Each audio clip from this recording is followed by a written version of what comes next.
let's have a little look at VAKD, which is visual, auditory, kinesthetic, and digital. Digital. Mm-hmm. And the whole idea of this, guys, is to look for certain words that are being used in conversations that will help you to determine what that person's kind of main theme. Graham, is that how you describe their primary modality, I suppose. Thank you. So yeah, everybody has a little bit of kinesthetic. How they feel, and they communicate in a more of a feeling language. They're a huggy person. My wife, she's really huggy.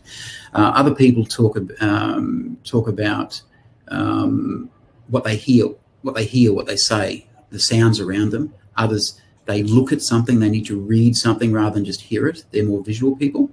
And the digital is auditory digital. It really mucks up the system, because auditory digital is how you write in business.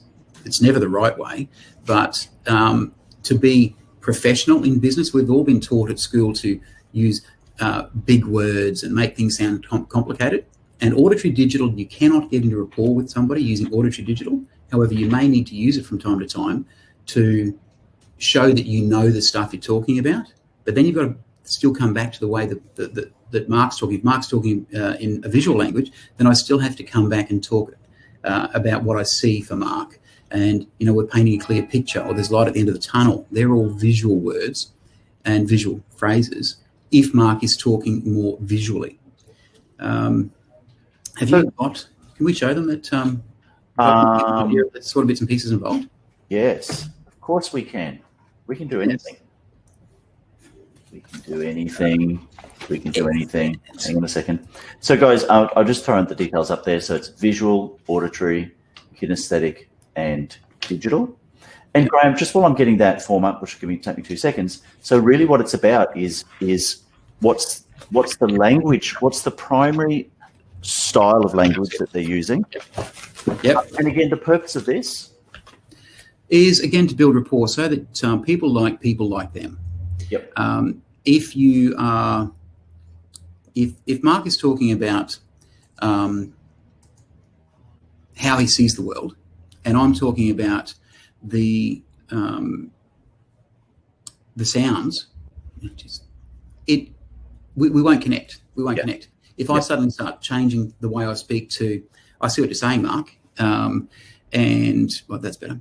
I see what you're saying. We are painting a clear picture. Where's the visual phrase there? Look at this, visualize the idea, see it, picture the scenario, etc., etc. Yep. It means that I'm going to be on the same level as Mark. He's going to hear what I'm saying. See, I'm more of an auditory person, and Mark and I had a discussion beforehand that he's more visual. I was struggling to come up with the visual words and phrases because I'm more of an auditory person. Yes. But as we learn the skill, if Mark is talking about the way he sees something, and I just throw in the odd gaze at that, preview the outline, draw conclusions, Mark won't notice at all what I'm saying when I'm using auditory language. Yep. But he'll immediately pick up on it when I'm talking in a visual language. So you can stuff this stuff up royally, and they won't notice. And when you get it right, they immediately pick it up.